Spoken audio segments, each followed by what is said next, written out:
BJP నాయకత్వం మూసీ నదికి సంబంధించి మరి అక్కడ నిద్ర చేయటం చాలా సంతోషం.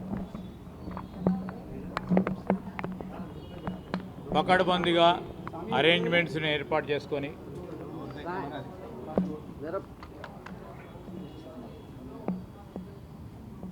అనునిత్యం ఆ ప్రాంతంలో నివసించే ఆ పరివారిక ప్రాంతానికి సంబంధించిన ప్రజలను వారి ఇబ్బందులను తెలుసుకోవాలంటే మొత్తం అక్కడ అన్ని తీర్ల ఏర్పాటు చేసుకొని మస్కిటో కాయిల్స్తో పాటు ఆల్ అవుట్లు ఏర్పాటు చేసుకొని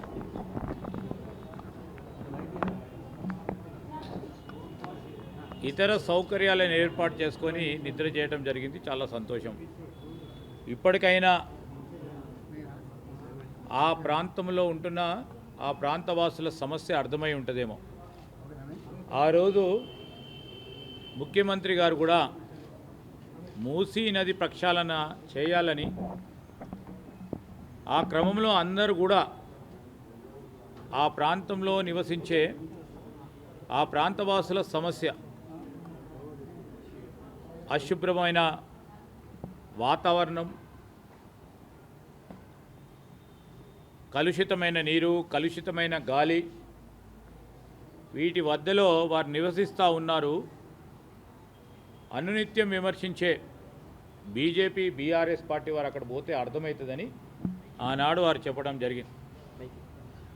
అక్కడ పోయిన తర్వాత కూడా ఆ విధంగా మాట్లాడటం అనేది చాలా శోచనీయం. రాజకీయ లబ్ధి గురించి కాంగ్రెస్ పార్టీ ప్రభుత్వం ఈరోజు తెలంగాణ రాష్ట్రంలో ప్రభుత్వంలో ఉంది కనుక ఇక్కడ నిందలు మోపితే మహారాష్ట్రలో ఓట్లు వస్తుంది అనే ఒక ఆలోచన దృక్పథంతో రాజకీయ ఉద్దేశంతో చేసిన వారు నిద్ర వారి పాత్రను ఈరోజు వారికి సంబంధించి బీజేపీ కేంద్రంలో ప్రభుత్వంలో ఉంది. 8 మంది పార్లమెంటు సభ్యులు ఉన్నారు. దాంట్లో 2 మంత్రులుగా ఉన్నారు. మూసీ నది ప్రక్షాళన చేయాలి. అటు వికారాబాద్ నుంచి మొదలుపెట్టుకొని నల్గొండ జిల్లాకు సంబంధించి ఈ ప్రాంతంలో ఒక ప్రక్కన సాగునీరు, ఇంకో ప్రక్కన త్రాగునీరు,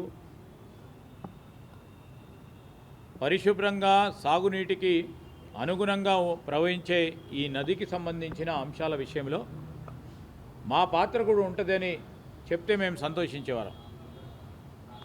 కానీ కలుషితమైన నీరు ఇట్లనే ప్రవహించాలి. మూసీ నది ఆ ఒడ్డు ఈ ఒడ్డు వైపున్న ప్రజలందరూ కూడా ఈ విధంగానే నివసించాలని, వారికి ఒక క్వాలిటేటివ్ లైఫ్ జీవితాన్ని ఇవ్వాలని, మంచి ఇంట్లో ఉండాలి, మంచి నీరు తాగాలి, ఉపాధి కలిగియాలి అని ఆలోచన దృక్పథం మా కాంగ్రెస్ పార్టీ ప్రభుత్వం ఆలోచన చేసి మూసీ నది ప్రక్షాళన చేయాలని ఆలోచన చేస్తూ ఉన్నాడు. బీజేపీ వారు కేంద్రంలో ఉన్నారు. సరే, మూసీ నది ప్రక్షాళన చేస్తాం. మేము కూడా మీరు తీసుకుంటున్న ఈ నిర్ణయంలో మేము కూడా భాగస్వాములం అవుతాం. మా బాధ్యత ఉంది. తెలంగాణ రాష్ట్ర ప్రజలు ప్రత్యేకించి భాగ్యనగర్ కానీ, అటువైపున్న నల్గొండ కానీ, ఇటువైపున్న ఉమ్మడి రంగారెడ్డి జిల్లాకు సంబంధించి ఈ ప్రాంత ప్రజలు కూడా బీజేపీకి సంబంధించిన పార్లమెంట్ సభ్యులను ఎన్నుకున్నారు. బీజేపీకి సంబంధించిన శాసనసభ్యులను ఎన్నుకున్నారు. ఈ ప్రాంతంలో నివసించే ఈ ప్రాంత ప్రజలకు సంబంధించి పరిశుభ్రమైన నీరును, గాలిని అందించాల్సిన బాధ్యత వారిపైన ఉంది. ఇప్పటికైనా మేము తీసుకున్న ఆలోచనలో ముఖ్యమంత్రి గారు మూసీ నది ప్రక్షాళన చేయాలి. మా ప్రభుత్వం ఏర్పాటైన తర్వాత భాగ్యనగరంలో ఉంటున్న వారికి సుందరీకరణం అనేది ఆఖరి అంశం.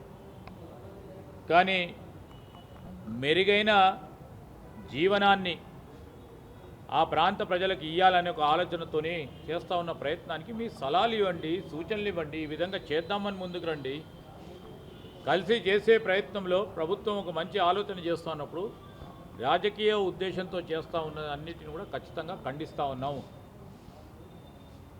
మీ సలహాలు ఇచ్చేది ఏమైంది, సూచనలు ఇచ్చేది ఏమైంది, మీ పాత్ర ఏమైంది? కేంద్ర ప్రభుత్వంలో ఉన్నారు, కేంద్ర ప్రభుత్వంలో మీ బాధ్యత విస్మరించి మీరు అక్కడ వండుకున్నారు. సమస్యలు తెలుసుకునే ప్రయత్నం చేసి సంతోషిస్తాం, కాదంటలేదు. కానీ సమస్యకు సంబంధించి ఎంత గంభీరంగా ఉంది అక్కడ సమస్య అని తెలుసుకోవాలనే ఒక ఆలోచనతోనే ముఖ్యమంత్రి ఆ రోజు చెప్పడం జరిగింది. ఇప్పటికైనా రాజకీయాలు పక్కన పెట్టండి. మేము చెప్తా ఉన్నాం, అక్కడ ఉన్న పేదవారికి స్పష్టంగా ముఖ్యమంత్రి గారు కూడా చెప్పారు. పేదవారికి, మధ్యతరగతి కుటుంబీకులకు తెలుసో తెలియకనో మరి అప్పుడున్న పరిస్థితుల్లో వారు ఆ పరివారిక ప్రాంతంలో ఉంటున్న తరుణంలో మరికొంతమంది రియాల్టర్స్తో మోసపోయి అక్కడ భూములు తీసుకున్నా, అక్కడ ఇల్లు కట్టుకున్నా వారికి ఏ విధంగా న్యాయం చేయాలని ఆలోచన దృక్పథంతో మా ప్రభుత్వం ముందుకు నడుస్తున్న ధర్మిల్లో ఈ విధంగా రాజకీయం చేసి లబ్ధి పొందామంటే ప్రజలందరూ కూడా హర్షించరు. ఖచ్చితంగా చెప్తా ఉన్నాం. మహారాష్ట్రలో ఎన్నికలు జరుగుతూ ఉన్నాయి.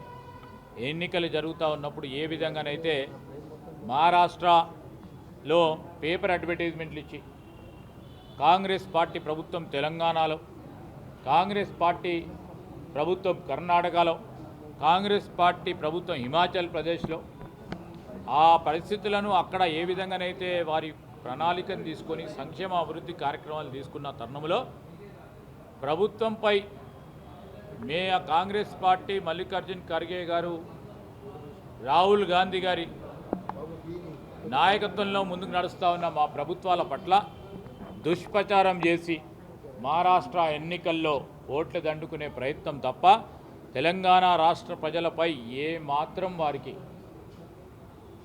అభిమానం లేదు, ఆప్యాయత లేదు, పని చేయాలని ఆలోచన లేదని స్పష్టంగా కనబడతా ఉంది.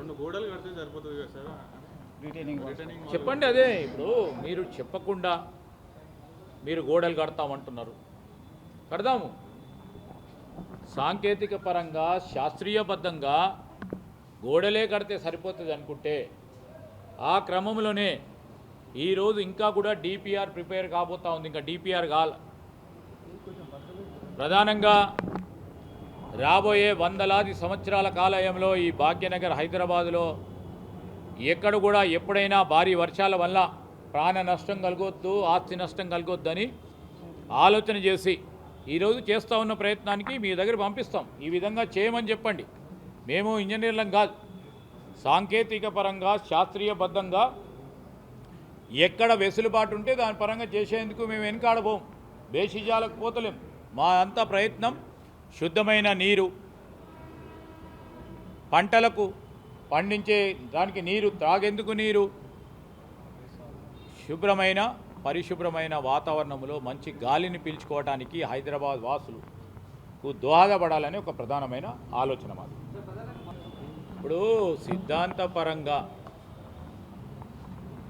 ఎవరితోని ఇప్పుడు టీఆర్ఎస్ పార్టీ అనేక సంవత్సరాలు ఎవరితో నడుస్తూ ఉంది? టీఆర్ఎస్ పార్టీ మా అభివృద్ధి కానీ సంక్షేమానికి అడ్డుకోవాలని ప్రయత్నం చేస్తూ ఉంది. మూసీ నది ప్రక్షాళన చేసినప్పుడు ఏ విధంగా దుష్ప్రచారం చేసే ప్రయత్నం చేసినరో దాని తర్వాత ఎవరు మొదలు పెడతా ఉన్నారు?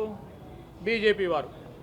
ఇద్దరు మాట్లాడుకొని మీరు చేయండి ముందు, నేను తర్వాత చేస్తా, మీరు చేయండి ముందు, నేను తర్వాత చేస్తా. అభివృద్ధికి సంక్షేమానికి అడ్డు తగులుదామని ఆలోచన చేస్తున్నప్పుడు వాళ్ళ ఇద్దరు కలిసి నడిచేది మేమా? ఒకసారి ప్రజలందరూ గమనిస్తూ ఉన్నారు. Thank you.